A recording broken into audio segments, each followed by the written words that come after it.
Meus queridos irmãos e minhas irmãs, nós estamos vendo por esses dias a leitura corrida do livro dos Atos dos Apóstolos, o quinto livro da Sagrada Escritura, e o livro que fala do começo da igreja,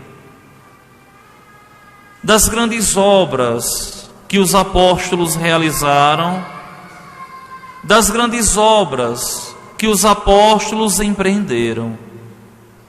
Depois que Cristo ressuscita, depois que Ele ascende aos céus, a igreja começa ordinariamente a sua missão de ser no mundo a continuadora da obra de Cristo.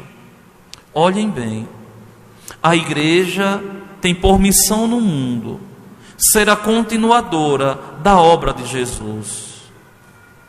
É por isso que muitas vezes a igreja é perseguida, é massacrada, é caluniada, é incompreendida pelo mundo. Por quê? Porque com Cristo foi assim, com a igreja não seria diferente. Uma igreja profética, uma igreja que de verdade anuncia o reino de Deus, denuncia as injustiças do mundo, sempre é uma igreja incompreendida. E graças a Deus que é assim. Porque se assim não fosse, e a igreja fizesse as pazes com o mundo, não seria a igreja de Cristo. Não seria. Por quê? Porque é o próprio Senhor quem vai nos dizer: se odiaram a mim, odiarão vocês também. Ou seja, essa igreja sempre será causa de contradição no mundo, assim como Cristo, causa de contradição no mundo. Olhem a leitura de hoje dos Atos. Que coisa bonita, santa e bela o autor sagrado nos diz. Naqueles dias, os guardas levaram os apóstolos e os apresentaram ao sinédrio. Mataram Cristo, perseguiram Cristo, mataram ele, e agora estão perseguindo os apóstolos. O mesmo sinédrio que matou Jesus, agora está perseguindo os apóstolos. Os sumos sacerdotes começaram a interrogar os apóstolos ali. Olha que nós tínhamos proibido expressamente que vós ensinasseis em nome de Jesus. Apesar de tudo isso, vocês encheram a cidade de Jerusalém com a vossa doutrina e ainda nos querem tornar responsáveis pela morte desse homem. O sinédrio ali ameaçando os apóstolos, o sinédrio ali querendo calar Cristo, querendo calar a igreja. Não aceitaram de modo nenhum a morte e a ressurreição de Jesus. E não queriam ser os responsáveis da morte de nosso Senhor. Só que Pedro é fenomenal. É fantástico na resposta que ele dá aos sumos sacerdotes do sinédrio. Uma resposta que ecoa na igreja nesses 2000 anos de história. E uma resposta que nós devemos ter com muita clareza na nossa mente e no nosso coração. Olha o que Pedro diz. É preciso obedecer a Deus antes que aos homens. Ponto. É preciso sim obedecer a Deus antes que aos homens. Ou seja, é preciso obedecer às regras, os ensinamentos da igreja, que são regras e ensinamentos divinos. Muitas vezes eu fico observando a nossa paróquia, tantos cristãos maduros, mas também tantos cristãos ainda imaturos. Tantas vezes nós temos pessoas dentro da igreja que já deveriam ter de verdade se convertido e buscado observar as regras da igreja. E muitas vezes as próprias pessoas que estão dentro da igreja querem passar por cima das normas da igreja. Aí muitas vezes, quando se depara com um padre que não aceita certas coisas, aí acham ruim. Só que, minha gente, isso aqui é tão interessante, porque nós temos que ter consciência disso mesmo, que devemos primeiro obedecer a Deus, aos preceitos divinos, obedecer às normas, os ensinamentos da Mãe Igreja. E na obediência às normas da igreja, irmos construindo o nosso céu. Olha, eu sempre disse isso muitas vezes aqui, e vou dizer o tempo que aqui passar. Dentro da nossa paróquia, ninguém faz o que quer, nem o padre, nem o povo de Deus.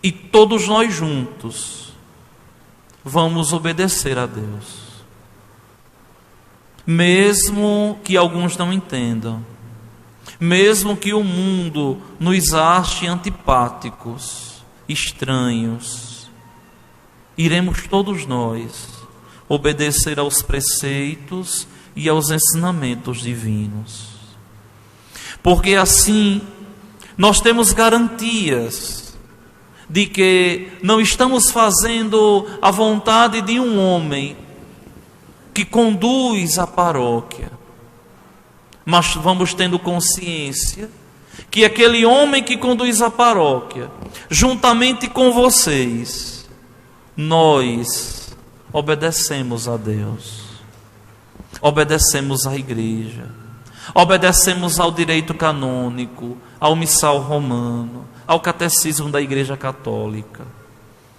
que estamos de verdade fazendo uma caminhada católica de homens virtuosos, de mulheres virtuosas, de cristãos que levam a sério a fé, na obediência para um dia chegar até Deus. Isso daqui nos é confortador, viu? Porque quando nós fazemos o que Deus quer, a gente não tem medo de perder a popularidade ou sermos vistos como estranhos, porque estamos obedecendo a Ele. E na obediência a Ele, nós alcançamos os céus. É interessante porque nós estamos vendo ao longo dessa semana toda o capítulo 3º do Evangelho segundo São João, que é aquele diálogo excepcional de Jesus com Nicodemos, aquela catequese maravilhosa de Cristo com Nicodemos, falando de eternidade, falando de santidade, falando de crescimento de fé.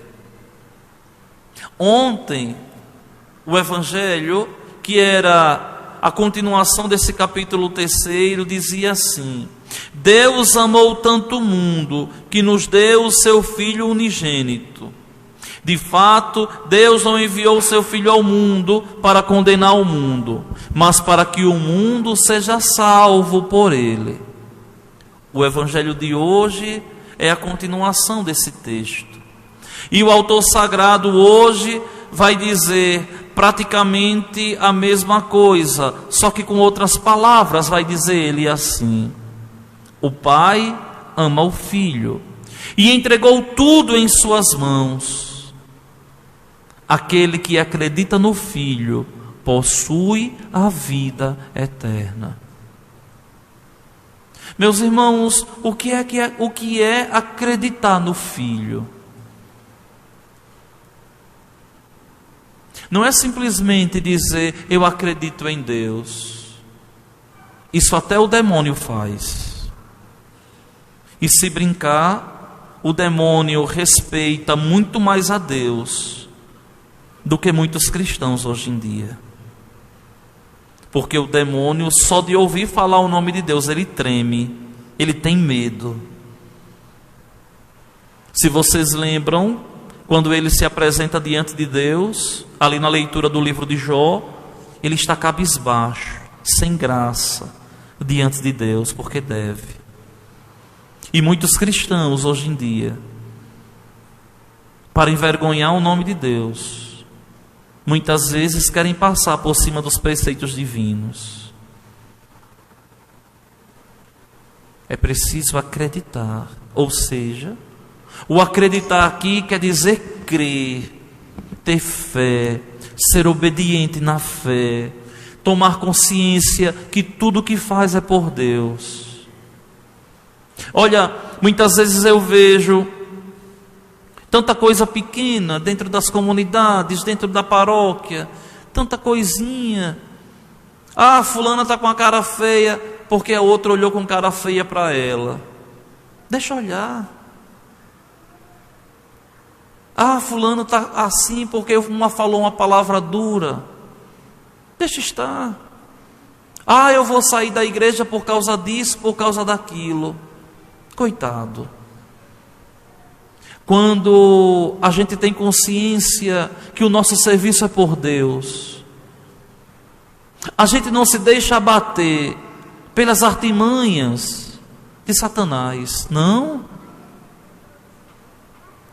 Quando a gente, tudo que faz na igreja, a gente faz por Deus, a gente só quer saber unicamente do nosso céu, a gente não quer saber do outro que está atrapalhando a nossa caminhada, não.